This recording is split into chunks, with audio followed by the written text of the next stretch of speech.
오늘 아침 일라디오. 안녕하십니까. 오늘 아침 일라디오 아나운서 오승원입니다. 며칠 전 세계적으로 빠르게 유행하는 조류 인플루엔자 중에서도 사람에게 가장 치명적인 고병원성 바이러스라고 하는데요. H5N 원형이라는 것이 국내에서도 처음 발견됐다는 소식이 전해졌습니다. 이 H5N 원형 바이러스는 사람에게도 전파될 수 있다는데요. 국립부산검역소에 따르면요, 2003년부터 2022년 10월까지 18개국에서 감염된 사람 중 50% 이상이 사망했다고 합니다. 감염되면 2명 중에 1명이 사망할 정도니까 이거 너무 무서운데요.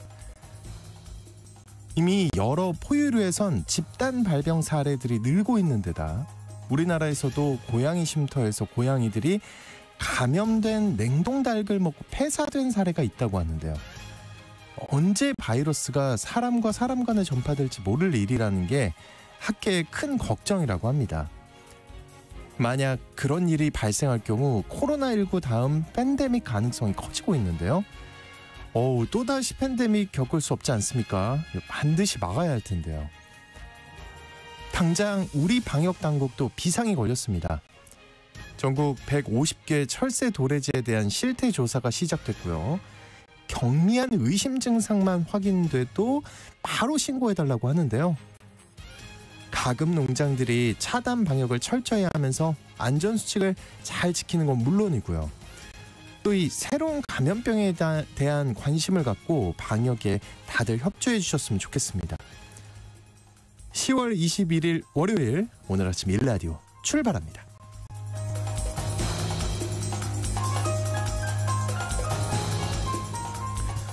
맞아요. 아침 기온이 한 자리 숫자더라고요. 네, 따뜻하게 입어야 되겠습니다. 출근 준비하시는 분들 조금 놀라실 수 있어요. 네, 좀 추워가지고 저도 깜짝 놀랐는데 특히 이럴 때 또 감기 조심하셔야 되고요. 자, 오늘 아침 일라디오 이 시간은 물론 KBS 일라디오의 모든 프로그램은 유튜브 KBS 일라디오 공식 채널이나 모바일 콩 어플리케이션을 통해 실시간으로 함께 하실 수 있습니다. 매주 월요일 이번 주 농작업 정보 시간 준비되어 있고요. 오늘 건강의료 처방전 시간에는 성병이 지금 유행을 하고 있다는데 이게 또 어떻게 된 일인지 한번 얘기 나눠보겠습니다. 또 돈 벌어주는 뉴스 시간도 준비되어 있으니까요.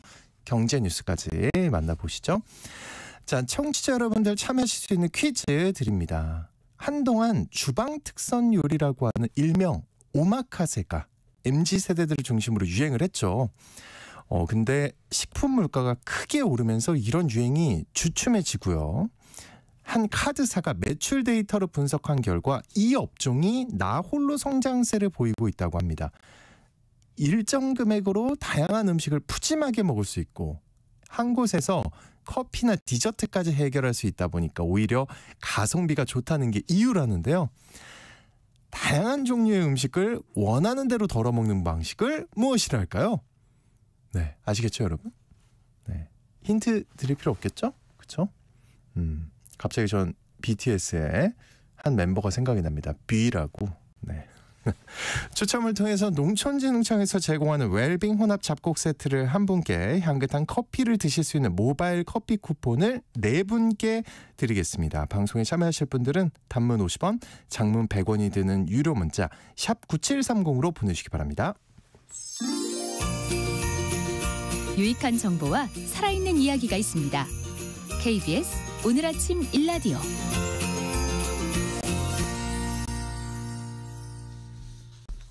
한 주간 농가에서 알아둬야 할 주요 농작업 정보를 전하는 시간입니다.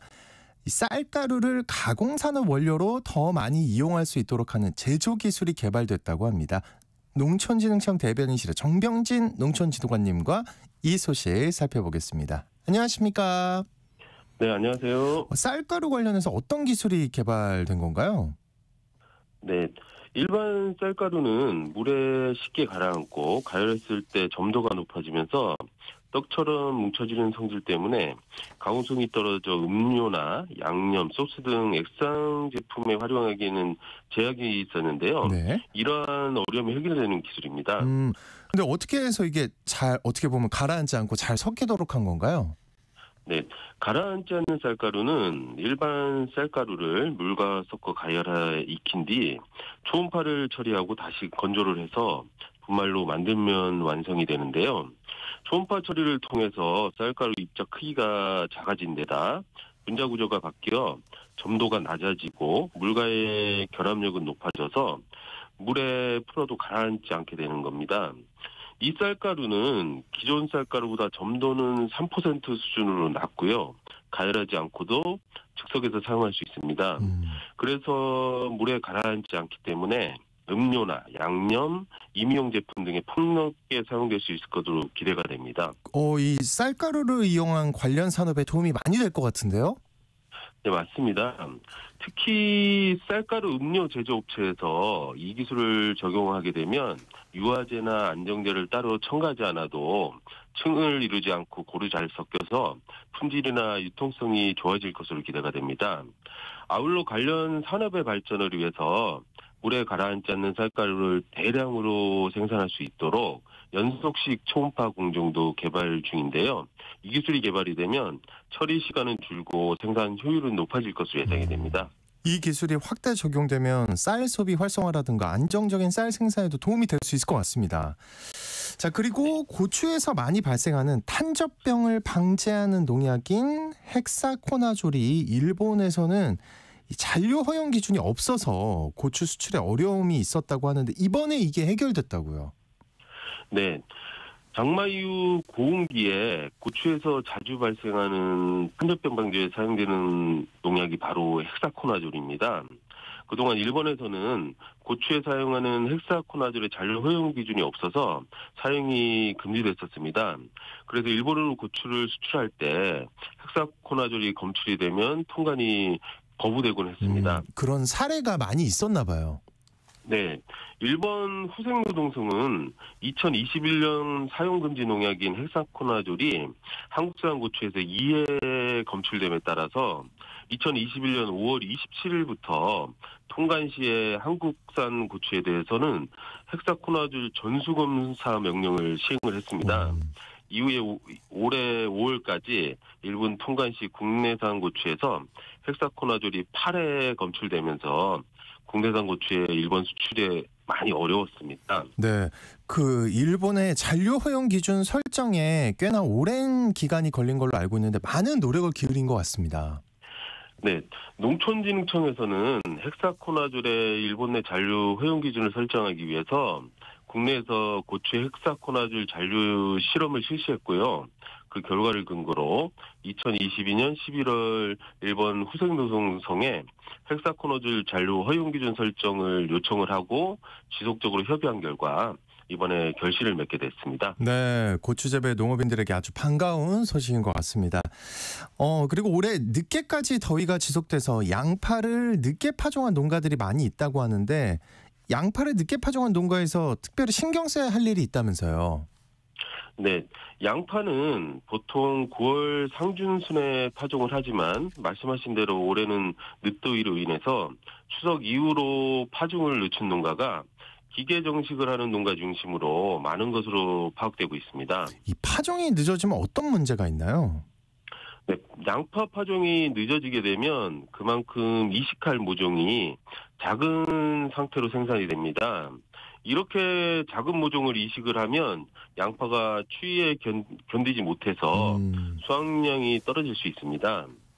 그래서 파종이 늦은 농가에서는 모종의 쓰러짐을 막고 통풍과 햇볕을 잘 받게 하는 필수 농작업인 잎 자르기를 2 내지 3회 실시한 다음에 바로 잎마름병 예방을 위한 살균제를 뿌려줍니다.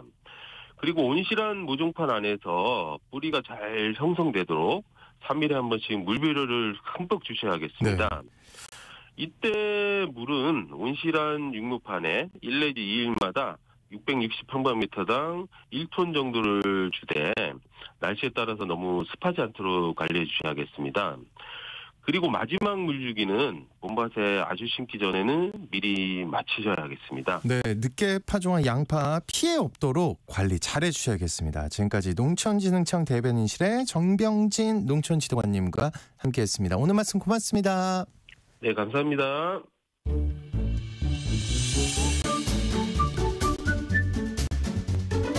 아침을 여는 기분 좋은 습관. KBS 오늘 아침 일라디오.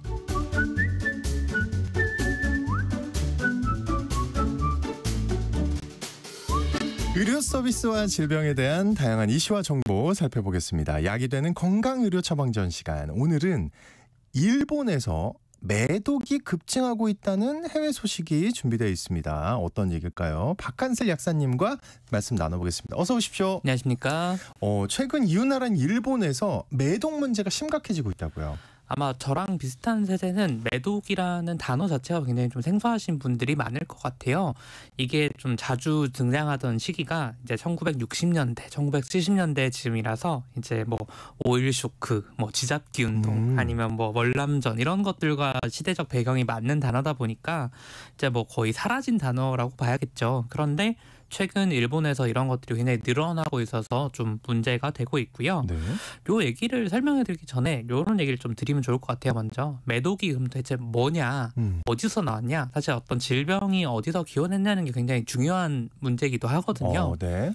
그래서 여러 가지 이야기들이 있지만 지금까지의 통설은 이게 아메리카 원주민들의 풍토병이었다는 게 가장 힘을 얻고 있습니다.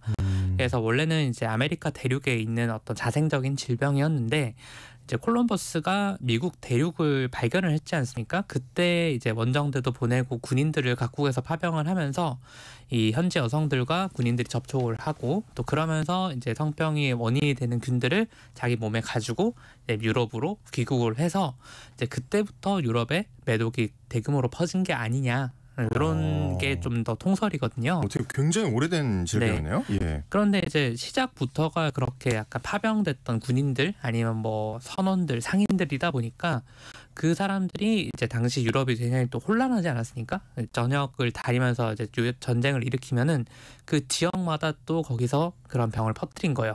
그러니까 이제 좀 재밌는 게 뭐 프랑스 사람들은 저거 스페인 놈들이 만들었다. 그래서 스페인병이라고 하고 이제 스페인이나 이런 데서는 저 프랑스 놈들이 옮겼다 해서 프랑스병이라고 하고 뭐 그런 식의 좀 그런 것도 있었는데 이게 참 공교롭게도 바다 건너 일본까지도 조사를 합니다. 네, 일본이 우리나라보다는 좀 개화 같은 걸 좀 일찍 했다 보니까 이제 포르투갈 상인들 이런 사람들이 또 가서 옮긴 거예요. 거기다가. 예. 그래서 뭐 일본에도 당연히 많이 퍼졌는데 또 우리가 아픈 역사를 통해서 알고 있듯이 일본이 주변국을 침략을 많이 했지 않습니까? 그러면서 일본만이 아니라 이제 아시아 전역이 또 그런 식으로 병이 퍼지게 된 건데 그래서 이제 전쟁 2차 세계대전이 끝난 직후에 보면은 일본에서는 연간 한 22만 명 정말 많이 걸린 거죠. 엄청나네요. 네, 그 정도 걸리고 있다가 이제 좀 전쟁 위기도 좀 극복을 하고 그다음에 보건 시스템이 좀 다시 정상화가 되면서 90년대 후반 되면은 한 연간 500명 수준으로 확 떨어집니다. 그럼 정말 다 잡았다. 22만 명에서 500명이 된 거니까. 그런데 이게 최근 다시 유행한다니까 야 이거 보통 심각한 게 아닌 거죠. 근데 이게 어떻게 보면 잘 관리가 되고 있었달까요? 그러고 있던 병이었는데 이게 갑자기 왜 이렇게 늘어났다는 말이 나온 건가요? 보통 이런 식으로 질병의 변화가 확 생기는 거는 어떤 계기가 있어서인데 일본에서는 그럼 왜 이런 일이 생겼냐고 하면은 코로나 때문입니다. 예?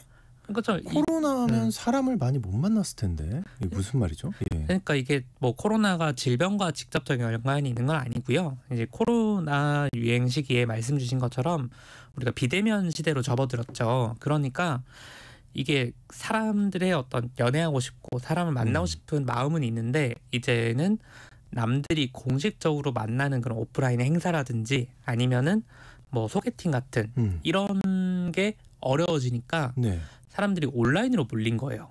그렇죠. 네, 그래서 온라인 엄청 데이트 앱도 인기였고 그런 데이팅 앱의 인기가 되니까 이제 어떤 공적인 만남에서는 우리가 상대를 한번 거르잖아요. 근데 그게 안 되고 그냥 얼굴과 이런 간단한 신상 정보만 알고 사람들과 좀 일회성 만남들을 많이 할 수 있게 되다 보니 그때 갑자기 매독이 좀 폭증을 했다고 합니다. 그래서 이제 일본 통계를 실제로 보면요. 2012년 정도까지는 거의 한 875명 정도 뭐 그러면 좀 늘긴 했지만 그래도 관리되는 수준이라고 볼 수가 있는데 이제 10년 정도 지난 2023년에는 연간 15,000명 수준으로 10년 만에 10배가 는 거죠. 거의 10배, 12배가 는 건데 이제 매독도 성병의 일종이지 않습니까? 네. 그러다 보니까 이게 공개적으로 나 매독 걸렸어라고 밝히고 싶지 않은 사람들도 있는 거예요. 그렇겠죠. 예. 그러니까 지금 공식적으로 집계된 수치도 실제 환자 수보다는 적을 것이다. 굉장히 심각한 상황인 거죠. 네. 근데 이제 진짜 일본이 우리 바로 옆 나라인데 다른 나라에서도 왠지 비슷한 현상이 나타났을 것 같거든요. 다른 나라들도 늘었습니까? 어떻습니까? 다른 나라들에서도 똑같이 그런 상황이 확인되고 있고요. 이제 가장 두드러지는 증가세를 보이는 데는 미국입니다. 그래서 이게 미국의 질병관리청이라고 할 수 있는 이제 CDC의 보고에 따르면 이제 2022년에 연간 20만 명이 감염이 됐다고 합니다. 매독에 신규. 그래서 신규 감염자가. 네. 그래서 이게 1950년 이래 가장 매독 신규 감염자가 많은 해가 돼 버렸는데 이제 일본에서 이제 10배 늘어서 15,000명이라고 했는데 미국은 거기서 다시 한 10배 정도 더 높아진 거죠. 인구 비례를 해도 좀 많이 높은 건데 네. 이제 그럼 왜 이렇게 차이가 나냐? 어차피 똑같은데 이게 매독이 성병이다 보니까 문화권에 따른 차이가 또 좀 있는 거예요. 그래서 동아시아, 우리나라나 일본 같은 곳들은 아무래도 성에 대해서는 조금 더 문화적으로 보수적인 그런 게 있다 보니까 이제 데이팅 앱이라는 것이 등장하고 좀 그런 게 문화적으로 보편화된 거는 2010년대 중반부터죠. 스마트폰 나오고 그런 때부터니까.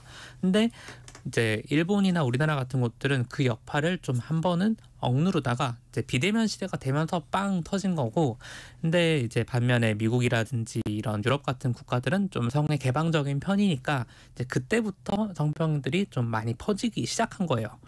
근데 또 재밌는 거는 이렇게 이제 성병이 늘었으니까 당연히 그러면 뭐 젊은이들이 좀 더 적극적으로 그런 성관계에 임하지 않을까, 성관계 빈도 같은 게 늘어나지 않았을까 했는데 이건 오히려 줄었더라는 거예요. 성관계 빈도는 줄었는데 성병은 늘었다. 이게 좀 이상하잖아요. 말이 안 되는 것 같은데요. 예. 그래서 이제 이걸 사람들이 여러 가지 조사를 하다 보니까 경제학자분들이 이유를 찾아냈어요.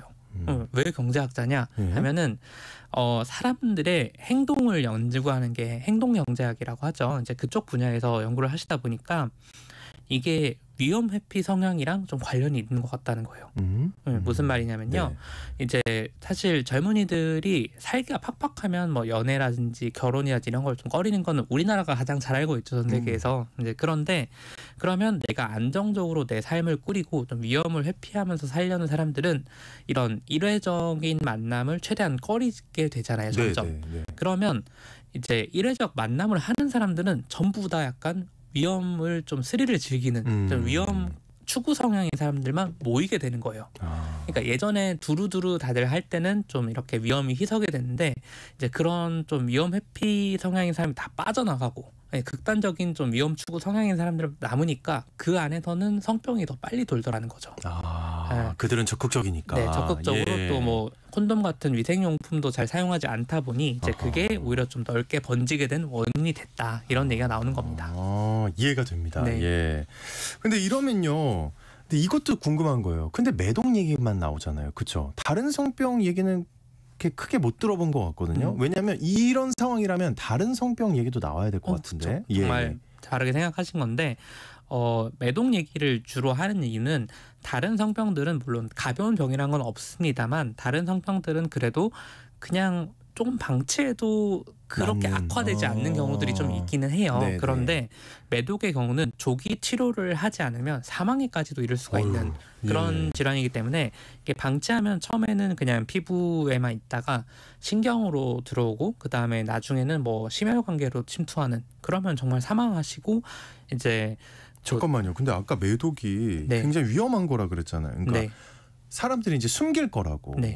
이거 굉장히 위험한 거 아닙니까? 이 상황을 들어보니까. 그래서 이런 것들을 절대 숨기면 안 되고요. 그래서 이거를 원래 치료만 받으면 되는데 이거는 그냥 사실 약물 치료만 받으면 돼요. 우리가 사실 약에 대해서 아무것도 모른다고 해도 교양 수준으로 아는 것들이 몇 가지 있죠. 인류 최초의 항생제 하면은 페니실린.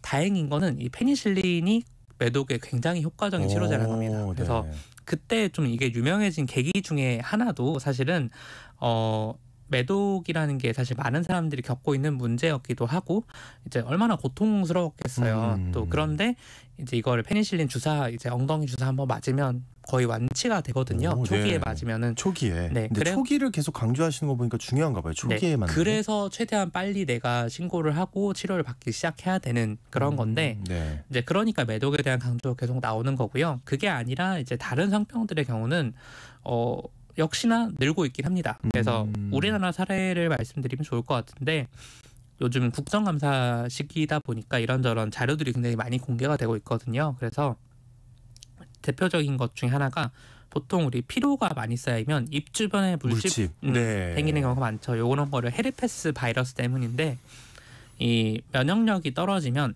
우리 몸에 잠복하고 있던 헤르페스 바이러스가 다시 튀어나오는 것 때문에 생기거든요. 이런 거를 입술 헤르페스라고 하는데요. 요 헤르페스가 생식기 주변에서도 그렇게 숨어 있습니다. 그래서 이제 그렇게 있다가 갑자기 이제 물집 형태로 튀어나오고 하는 것들을 성기 헤르페스라고 하는데 요거는 성병인 거죠. 입술에 나는 거는 그냥 일반 헤르페스라고 할 수 있는데 많잖아요. 네. 네. 근데 이제 생식기 주변에서도 그렇게 있으면 결국은 성관계 할 때 또 상대에게 옮기고 그런 식으로 하는 퍼지는 이 성기 헤르페스가 한 10년 사이에 3배 정도 늘어났습니다. 우리나라가요. 네, 3배 정도 늘었고 마찬가지로 이제 보통 흔히 질염이라고 하죠. 여성분들이 많이 겪으시는 이제 그런 질 속의 세균이 좀 균형이 무너지거나 아니면 감염이 생겨서 막 따갑고 붓고 아니면 이제 또 어떤 경우는 통증은 없어도 굉장히 좀 고약한 냄새가 난다. 네, 그런 경우들이 질염인데 요 질염을 일으키는 가장 원인균 중에 하나가 클라미디아라는 균입니다. 클라미디아. 네. 예. 요 클라미디아 감염증도 10년 사이 환자 수가 한 2배 정도 늘었다고 해요. 그러니까 전반적으로 성병 감염 수는 계속 늘어나고 있고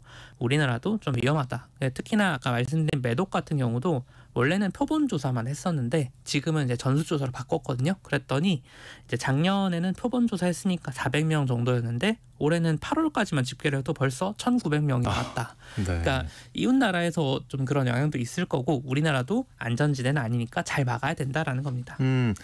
자, 그러면은 이런 병은 치료는 어떻게 하면 됩니까? 이거 약 먹으면 되는 건가요? 어떤가요? 아까 말씀드린 것처럼 페니실린 주사를 맞으면 이제 대부분의 매독은 다 치료가 될 수 있고요. 그래서 진행되기 전에 하는 게 꼭 중요하다라는 말씀드리고 네. 그러면 이건 예방은 안 되냐? 예방하면 얼마나 좋겠어요. 근데 백신 같은 걸로. 네, 안타깝게도 매독은 백신이 만들어지질 못했습니다. 아직. 네, 워낙 예전에 유행하는 성병이기도 하고요. 그렇게 오래됐는데. 네. 네. 그리고 이 백신을 만들려면 지금은 좀 상황이 달라졌습니다. mRNA 백신 같은 것들이 나와서 좀 상황이 달라졌지만 예전에는 백신을 만들려면 그 균을 일단 키워야 됐잖아요.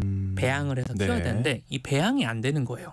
얘들 수명이 너무 짧아서. 매독이. 네. 예. 그래서 오히려 좀 다행스러운 건 그래서 잘 죽기도 하니까 페니실린으로 죽는 건데 그래서 이제 예방 접종도 안 되니까 최대한 좀 콘돔 같은 그런 질병 예방 용품을 사용하는 게 중요하다라고 할 수가 있고요. 그다음에 이게 젊은 층에서는 그런 데이팅 앱 같은 것들을 통해서 그런 일회성 만남을 하는 경우들이 늘어나다 보니 결국은 좀 성교육을 잘 해야 되는 건데 이것도 좀 의견이 갈리지 않습니까? 어떤 진보적인 학부모님들은 더 적극적으로 해야 된다고 하고 보수적인 학부모님들은 애들한테 무슨 그런 걸 자꾸 가르치냐. 네. 아니에요. 가르쳐야 돼요. 네, 그냥 개인적인 생각으로는 네, 저도 저는 개인적인 생각은 그렇습니다. 네, 예. 언젠가는 아이들이 배울 거고 요즘은 그럼요. 인터넷을 막을 수가 없는데 잘못된 걸 배우는 것보다는 이런 거를 미리 예방할 수 있도록 확실히 배우는 게 좋지 않을까 좀 그런 생각이 들고요. 여성분들의 경우는 또 다른 한 가지 방법이 있습니다. 뭐냐면 좌약을 들어보셨을까요 혹시? 네. 네. 그런데 보통 좌약하면 이제 항문에 삽입하는 것들만 생각을 하시는데 질좌약이라고 해서요. 그래요. 질 예. 속에 넣는 그 내부를 소독하고 감염을 억제해주는 그런 약들도 있거든요. 그래서 내가 산부인과 가기가 아직도 좀 부담스럽다는 분들이 계시기도 하고 특히 여성 청소년들은 가족들이 왠지 좀 그렇게 생각할까봐 꺼리는 경우도 있는데 약국 가면은 질염 치료제, 질좌제를 넣는 게 새끼손가락 한 마리보다 작거든요. 요거는 그냥 밤에 그냥 넣고 주무시면 내부를 소독을 해주고 이제 안전하게 처리가 되기 때문에 이런 것들도 한번 고려해 보시면 좋을 것 같습니다. 네. 그 아까 남자들은 그냥 콘돔을 열심히 끼면 되는 건가요? 그냥 어떻게 좀 막을 수 있는 방법 어떻게 조심해야 될까요? 일단 콘돔을 쓰는 게 가장 중요하다고 할 수 있고요. 근데 이제 특정 질환들 특히 매독 같은 경우도 그 성식기에서만 있는 게 아니고 다른 피부 병변이 생길 수가 있습니다. 그러니까 그 부분만 콘돔으로 막는다고 되는 게 아니고 다른 피부 접촉했을 때는 옮을 수가 있다는 거죠. 어이고, 예. 그러니까 너무 고리타분한 얘기일 수도 있지만 이제 가급적이면 정기적인 파트너 한 명과 오래 장기적인 관계를 지속하는 게 좋지 않을까 그렇게 말씀드릴 수 있겠습니다. 네, 오늘 건강의료 처방전 시간에는 세계적인 성병의 증가에 대해 알아봤습니다. 막는 법까지요. 박한슬 약사님과 함께했습니다. 오늘 말씀 고맙습니다. 감사합니다.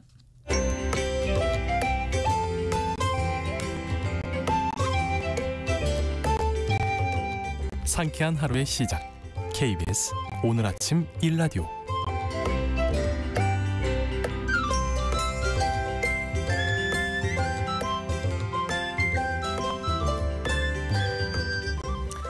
네, 취약한 금융생활에 도움이 될 돈 벌어주는 뉴스 시간입니다. 오늘도 동아일보의 강우석 기자님과 함께합니다. 어서 오십시오. 예, 안녕하십니까. 네, 우선 첫 번째로 전해주실 소식 어떤 내용인가요? 예, 먼저 새로 도입될 예정인 실손보험 청구 간소화 제도부터 말씀드리겠습니다. 네. 잘 아시다시피 실손보험은 제2의 건강보험으로 불릴 만큼 많은 분들이 가입했어요.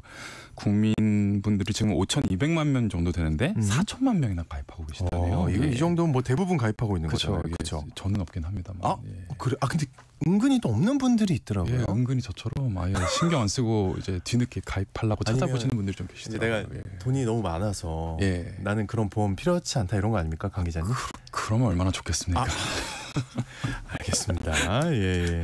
이게 예. 이번 제도는 말 그대로 이 청취자 여러분들이 가입하신 실손보험을 예전보다 훨씬 간편하게 신청할 수 있다는 건데요. 지금도 이렇게 딱 그 영수증만 딱 찍어서 앱에다가 하면 간단하긴 한데 더 간단해지는 거예요. 예, 이제는 아예 그 영수증을 첨부를 안 해도 오? 자동으로 넘어간다고 생각하시면 됩니다. 아, 너무 좋네요. 예. 그래서 이 제도가 작년 10월에 국회에서 관련법이 통과가 됐고 이번 달 25일 금요일이네요. 이번 주 금요일부터 시행되게 됩니다. 오. 예, 그래서 방금 말씀 주신 것처럼 그동안 실손보험비 청구를 할 때는 진료 영수증이나 진단서 맞죠. 같은 서류 발급받아서 팩스로 보내거나 스마트폰으로 사진 찍어서 온라인으로 보내셔야 했잖아요. 근데 이게 귀찮고 번거로워가지고 그 소액의 보험금만 탈 수 있을 때는 많은 분들이 아예 청구를 안 하시는 경우가 많았어요. 예. 근데 이제 이 절차를 이번 주 금요일부터는 아예 안 밟아도 된다는 겁니다. 원론적으로는. 네. 그러니까 이제 너무 괜찮네요. 예, 그러니까 병원 방문이나 별도의 서류 발급 안 해도 스마트폰이나 보험금으로, 스마트폰이나 컴퓨터로 보험금을 그냥 자동으로 넘어가 청구할 수 있게 하는 거죠. 이거 어르신들이 굉장히 좋아할 것 같은데요. 예, 그러니까. 근데 이거 예. 진짜 그럼 아무것도 안 해도 되는 거예요? 아, 꼭 그건 아니고요. 아, 이제 뭐예요 또? 이게 꼭 그건 아닌 게 뭡니까? 이게 예. 가만히 있는다고 다 넘어가는 것은 아니고요. 이 스마트폰으로 앱을 하나 까셔야 합니다. 예. 아, 네. 이러면은 비슷한 거 아닌가 싶은데. 그죠. 처음에는 조금 귀찮고. 그리고 왜냐 네. 어르신들은 앱 글쎄요 예. 모르겠네. 앱을 깔아서 예. 그 다음이 중요한데 앱을 깔아서 어떻게 하는 거예요? 예. 앱을 깐 다음에 네. 이제 회원가입 하신 다음에 1년의 절차를 밟으면 되는데요. 이제 어르신분들 같은 경우에는 아예 그냥 자녀분들께 실손보험 간소화 좀 신청해 달라고 위임 동의서를 써주시면 돼요. 그러면 이제 자녀분들이 대리로 청취자분들의 실손보험을 온라인에서 청구해 주실 수가 있어요. 예. 그 앱은 어떤 걸 깔아야 되는 겁니까? 이 실손 24라고 해가지고 검색하시면 나오고요. 실손 24. 예. 네. 아니면 컴퓨터 키셔가지고 구글에서 실손 24를 검색하셔서 사이트 들어가시면 되는데요. 방송 시작 전에 찾아보니까 네이버랑 다음에서는 아직 검색해도 사이트가 안 나오더라고요. 아, 네. 예, 지금 베타 테스트 시험 기간이어서 예. 그런 것 같습니다. 예. 이번 주 금요일에 되는 겁니다. 금요일부터 시행이 되는 거죠, 그죠? 예, 맞습니다. 예. 그러면 이게 국내에 있는 모든 병원 진료에서 이용이 가능한 건가요? 일단 그게 궁금하고. 그 시행일 직후에 간소화 서비스 써보려는 청취자분들이 혹시 불편함을 느낄 수 있다면 예. 어떤 게 있을지 미리 얘기를 해주실 수 있나요? 예. 사실 이게 어떤 분들은 반쪽짜리 출발 아니냐고 비판하시는 왜요? 분들도 제법 계셔요. 왜냐하면 네. 당장 모든 병원 진료에 대해서 이 간소화 서비스를 이용할 수 있는 게 아니거든요. 예, 그래서 좀 그래서 좀 원천적으로 한계가 있어요. 그래서 이 아까 말씀드렸던 실손 24 서비스와 연계된 병원에 한해서만 청구가 가능하다라는 한계가 있어요. 아, 그렇군요. 예. 이 보험업계에서는 연내로 병상이 30개 이상인 병원과 보건소에 모두 적용하는 것을 목표로 하고 있어요. 아직 올해 안에. 아직 목표로 하고 있기 때문에 이게 당장 25일부터 적용이 된다라고 보시면 어려울 것 같아요. 모든 병원은 아니다. 예, 그래서 당장 그냥 동네 의원과 약국에서는 이 서비스를 이용할 수가 없는 겁니다. 예. 아, 이거 조심해. 이거 진짜 굉장히 중요한 내용이네요. 예. 그래서 방금 전에 홈페이지 들어가 보니까 테스트 과정에서는 30곳 의료기관만 참여하고 있어서 시행 직후에는 이용 가능한 병원이 생각보다 많지 않을 수 있다는 점은 염두에 두셔야 합니다. 그리고 또 하나 참고하셔야 될 게 있는데요. 네. 입원비를 청구하거나 처방전 없는 통원비를 청구하실 때는 관련 서류를 추가로 보험사에 또 내셔야 돼요. 거기다가 약을 처방받으신 청취자분들께서는 약제비 영수증까지 사진으로 촬영해 별도로 보내셔야 합니다. 그러니까 기존의 방식과 차이가 없는 지점도 있는 거죠. 네. 그래서 초기 단계에서는 이래저래 간소화라고 서비스를 부르기엔 조금 민망할 수도 있어 보입니다. 아, 이 정도면은 이제 알고만 계시는 수준으로 이런 게 이제 나중에 될 거다. 많이 될 거다. 저라면 연말부터 조금 느긋하게 쓸 것 같습니다. 저라도 그럴 것 같습니다. 하지만 청취자 여러분 그거 아시죠? 알아두면 다 쓸 때가 있다. 자, 다음 뉴스로 또 넘어가 보겠습니다. 한국은행 총재가 요즘 사회 현상에 목소리를 내고 있다고요. 이 참 전례 없는 상황 같은데요. 한국은행 이창용 총재가 최근에 공식석상에서 말하는 내용을 듣다 보면 이분이 중앙은행 수장인지 맞나라는 생각이 듭니다. 그래요? 이게 다양한 이야기를 했는데 몇 가지 소개해 드릴게요. 전 세계 어느 대학도 한 지역에 있는 사람만 많이 뽑지 않고 지방에서 골고루 선발한다. 왜 우리만 성적으로 꼭 뽑아야 하는지 전혀 동의할 수 없다. 세계 지도자들이 한국 교육 시스템에 찬사를 보내지만 그 실상을 알지 못한다. 이 치열한 경쟁은 모두를 불행하게 만든다. 하나 더 말씀드릴게요. 사과 같은 과일이나 채소는 외국에서 수입해 가격 변동성을 낮춰야 한다. 그래요? 약간 앞에 얘기는 약간 교육부 장관님 같은 느낌이었고 뒤에는 얘기할 수도 있을 것 같은 느낌이기도 한데 하여튼 한국은행 총재인지 교육부 장관인지 농림부 장관인지 헷갈릴 정도인데 근데 이게 이례적인 행보인 것 같아요. 왜냐하면 예전에는 한국은행 총재가 이런 말 했다는 기사를 접해본 적이 없는 것 같거든요. 맞는 말씀입니다. 사실 알고 계시다시피 한국은행은 대단히 몸을 사리고 조용하고 엄숙한 조직이에요. 그래서 어떤 분들은 한국은행을 절간에 비유해서 사찰을 의미하는 한자 사를 붙여가지고 하는사라고 부를 정도였어요. 이게 한국은행 홈페이지에 들어가 보면 조직의 설립 목적이 나와요. 물가 안정입니다. 그리고 금융위기 이후에는 경제성장 및 금융안정의 조화라는 키워드가 추가가 됐고요. 그렇다 보니 한국은행 직원뿐 아니라 외부인들도 이런 것만 신경 써야 한다고 생각하는 사람들이 여전히 많아요. 그래서 이 총재 행보에 대해서 과감하다, 도발적이다라고 얘기가 많이 나오고 있습니다. 근데 그 이창용 총재가 이런 행보를 보이는 건 그러면 어떻게 해석을 해야 되나요? 왜냐하면 이게 어떻게 보면 공인인데 괜히 이런 말씀하시지는 않을 것 같거든요. 그렇죠? 사견으로는 이 총재가 의도한 방향이라고 보시는 게 맞는 것 같아요. 2년 전에 취임한 이후부터 직원들한테 한국의 구조적인 문제를 다루는 보고서를 적극적으로 내달라고 요청을 했다고 합니다. 그러니까 하는사에서 벗어나서 시끄러운 한국은행을 만들자라는 거죠. 적극적으로 움직이자. 맞습니다. 일단 이 총재는 그 한국은행 직원들의 역량을 좀 더 많이 활용하자는 입장이에요. 그러니까 일을 더 많이 시키겠다라는 걸 수도 있겠습니다만 아시다시피 한국은행은 공부 좀 하는 분들을 아주 잘하는 분들이죠. 직장이죠. 근데 이제 이 총재 시선에서 봤을 때는 이렇게 똑똑한 사람들이 통화정책이랑 금융시장 관련된 조사와 보고서만 쓰는 게 조금은 아깝다라고 생각을 했던 것 같아요. 약간 우리 강 기자님의 사견이 들어간 거다. 꽤 많이 들어갔습니다. 미리 혹시 오해하실까봐. 어쨌든 조직의 수장이니까 그죠? 총재가 인력을 충분히 활용하자. 이거는 아주 좋은 방향이랄까요? 이해가 갑니다. 근데 그러면 또 이제 걱정이 되는 거죠. 그러면 이제 원래 역할, 기준금리를 결정하거나 뭐 이런 본연의 역할을 소홀히 하게 되는 건 아닌가. 이런 또 걱정이 들기도 하는데 어떻습니까? 예, 여기서 한 가지 포인트를 더 말씀드릴게요. 이게 아무도 공감을 못할 수도 있겠습니다만 한국은행은 물가가 그래도 예전에 비해서는 안정됐다고 판단을 하고 있어요. 이상한데요? 저도 사실 체감을 못하고 있긴 한데요. 예, 전혀 체감이 안 되는데. 예. 이 한국은행이 목표로 삼고 있는 물가 상승률이 연 2%입니다. 그러니까 이 정도의 물가 상승 정도면 경제 성장과 물가 안정이라는 두 마리 토끼를 잡을 수 있다는 거예요. 근데 지난달에 근원 물가 상승률이 2%가 됐고 그래서 이번 달 11일에 기준금리를 연 3.5%에서 3.25%로 낮춘 거거든요. 그러니까 물가가 어느 정도 잡혔으니 금리 인하해서 내수 조금 부양하고 기업들 투자 활성화시키겠다는 거죠. 근데 문제는 우리가 전혀 이걸 체감하고 있지 못하다는 거예요. 이 청취자 여러분들이나 저희 모두 물가가 여전히 비싸다고 생각하는 거잖아요. 네. 그러니까 이제 이 총재 입장에서도 걱정이 될 수밖에 없는 거예요. 아니 우리가 목표 물가를 달성했는데 서민들은 체감을 못 못하네. 느끼고 있는 거죠. 우리는. 네, 그러니까 네. 그동안 노력해온 것에 대한 보람이 없는 거죠. 그래서 14일 날 국정감사 때 이 총재가 이렇게 이야기를 했어요. 지금 국민들이 느끼는 고통의 원인은 물가 상승률이 아니라 물가 수준 자체가 높기 때문이다.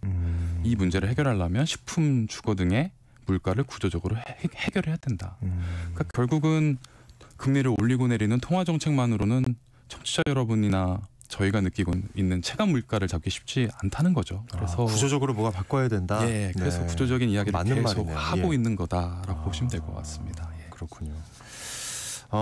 듣다 보니까 예. 이해가 됩니다. 네, 아직 시간 많습니다, 기자님. 예. 네, 시간이 많고 마지막으로 하나 더 살펴볼게요. 포털에서 정부가 운영하는 정책 서민금융 상품을 검색하면 대부업체가 우선 노출됩니까?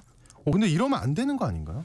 예, 이게 조금 간단하게 말씀드릴게요. 네네. 예, 신용 점수가 조금 낮으셔가지고 시중은행 대출을 받기 어려운 분들 계실 텐데요.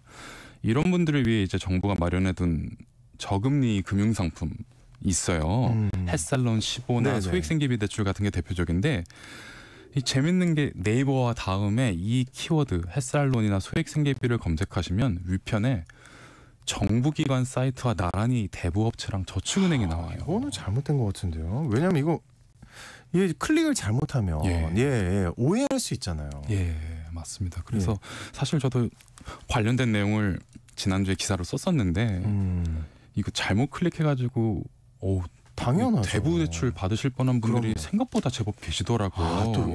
그럴 것 같습니다. 예.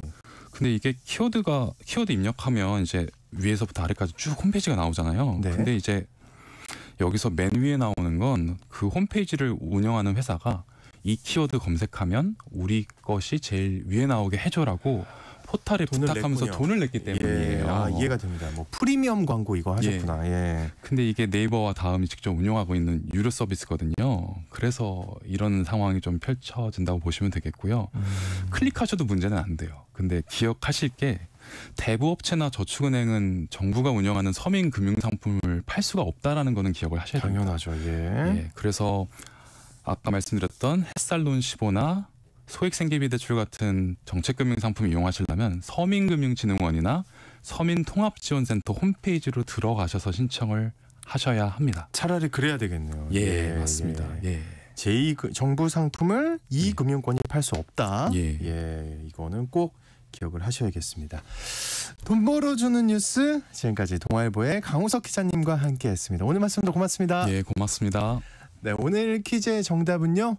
뷔페였습니다. 9594님, 9278님 다 정답 보내주셨고 7761님 지금 내장산 단풍 구경 가신다고 부러운데요. 강 기자님 표정 왜 그래요? 내장산 한 번도 안 가봤습니다. 예.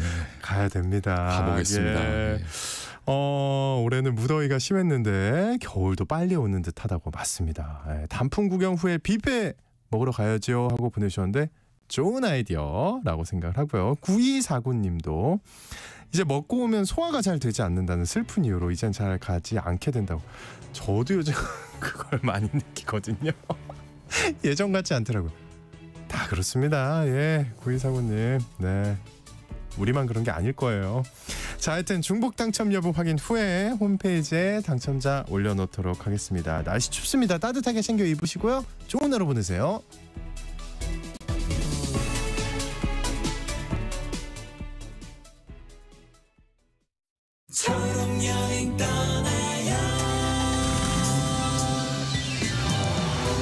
휠체어를 사용하는 상혁 씨는 오랜만에 가족들과 외식에 나섰습니다.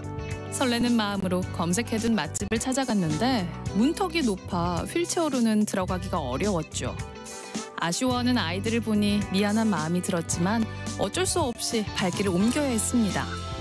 그런데 그때 상혁 씨를 발견한 사장님이 문턱에 이동식 경사로를 설치해 주셨어요. 가보고 싶었던